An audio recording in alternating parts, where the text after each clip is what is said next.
News 5 at noon is being brought to you by Insurance Corporation of Belize, serving Belize for 40 years.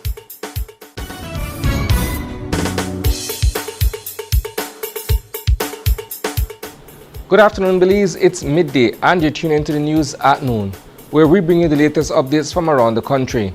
I'm Isana Cayetano, and here's what's making headlines today. Hangar resident challenges City Council over Seafront closure. Elderly man fatally struck by dump truck in Santa Marta. Prosper project launches in southern Belize, empowering communities with jobs, skills, and hope. And 4 charged with mahogany seizure and illegal logging operations in Mayak Forest Corridor. These stories are coming up in just 1 minute.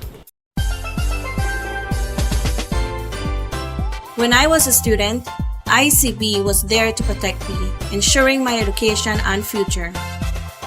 When I got my first car, ICB was there to protect me, providing excellent coverage and peace of mind on the road.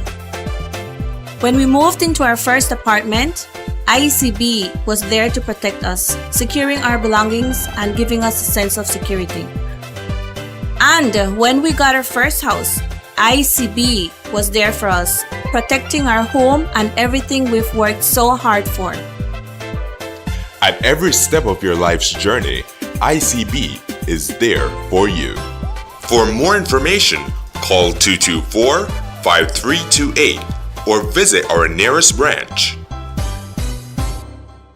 Welcome back. A legal battle is brewing in Belize City over blocked access to popular seafront area known as Hangar. One resident is taking the Belize City Council to court, claiming the closure of a public road was done without proper consultation and in violation of the law. Romel Berges, a longtime resident of St. John Street, has filed for judicial review against the Belize City Council. He says the council's decision to block vehicular access to the Hangar area by placing large cement planters was not only disruptive but also unlawful. According to Berges, the closure has caused serious inconvenience to residents, affecting everything from garbage collection to emergency services. He also argues that the council failed to follow legal procedures, including publishing notice in the Gazette and consulting with affected residents. The council, however, says the move was in response to years of complaints about crime and public disturbances in the area. A petition signed by 30 residents and backed by the former police commissioner reportedly influenced the decision, but Berges insists he was never consulted and that the council's actions were arbitrary and disproportionate. He's seeking not just a reversal of the decision, but also damages and the removal of the cement barriers. We note, however, that the Belize City Council has since removed those barriers, and Mayor Bernard Wagner is on record stating that CITCO will proceed, this time through proper means, to have them replaced. All parties appeared virtually this morning, however the matter has since been adjourned.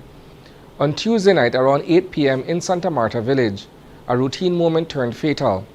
36-year-old Nelson Pett was trying to move his parked dump truck along the Old Northern Highway. He was driving forward slowly when he noticed his brother signaling from behind. Something wasn't right. Pett stopped the truck and got out. That's when they made a devastating discovery: the body of 67-year-old Julio Flota, a fellow resident of the village, lying behind the vehicle. Police arrived shortly after and found Flota face down, with visible injuries to his head and arms. He was rushed to the Northern Regional Hospital, but sadly, he was pronounced dead just before 10 p.m. Investigators are still working to piece together exactly what happened. This afternoon, we're bringing you a story of hope, action, and transformation, straight from the heart of the South. A new initiative is planting seeds of opportunity in Toledo and Stann Creek districts, and it's called Prosper: Participation, Ownership, and Sustainable Progress for Economic Resilience. Leaders from the International Labour Organization, the European Union, and the government of Belize gathered at Toledo Bible College in Yemery Grove to officially launch the Prosper Project. It's a 4-year plan to boost local entrepreneurship, create jobs, and build stronger, more resilient communities. With a budget of nearly $9 million Belize dollars, Prosper is all about empowering people, especially youth, women, and indigenous groups, to take charge of their economic futures. ILO Deputy Director Noor Denkers emphasized that Prosper is deeply aligned with Belize's Decent Work Country program to 2029.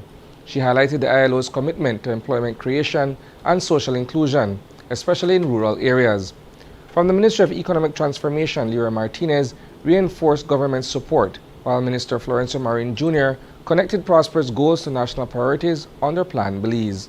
We now turn our attention to Belize's forests and a recent bust that highlights the ongoing fight to protect our natural resources. On November 2nd, rangers from the Wildlife Conservation Society were out on a patrol in the Maya Forest corridor when they stumbled upon something alarming, an active illegal logging site just 7 miles along the coastal road on national lands. 4 individuals from Cotton Tree Village, including Noemi Perez, Wedlin Mas, Melvin Jesus Mas, and Everardo Mas, were caught red-handed with over 190 pieces of lumber, including prize, mahogany, and samwood. That's nearly 1,800 board feet of forest produce, all without a single valid permit. 2 vehicles loaded with illegal timber, a blue Toyota 4Runner and a black Toyota pickup, were also seized on the spot. The Forest Department and police were quickly alerted and the suspects were detained. There's more to this story. The very next day, a joint team from the Forest Department, Monkey Bay Wildlife Sanctuary, and other conservation partners returned to the area and recovered even more, 30 additional pieces of mahogany hidden in the forest. All 4 individuals have now been formally charged under Section 19 of the Forest Act for unlawful possession of forest produce. Their vehicles remain impounded as the case heads to court. That's a wrap for the news at noon. But don't worry, there's plenty more coming your way at 6 p.m. We'll dive deeper into these stories and more. In the meantime, visit greaterbelize.com and follow us on Facebook for real-time updates. And don't miss Open Your Eyes tomorrow morning for fresh takes on today's headlines. Thanks for tuning in, Belize. Stay informed, stay inspired, and have a fantastic afternoon.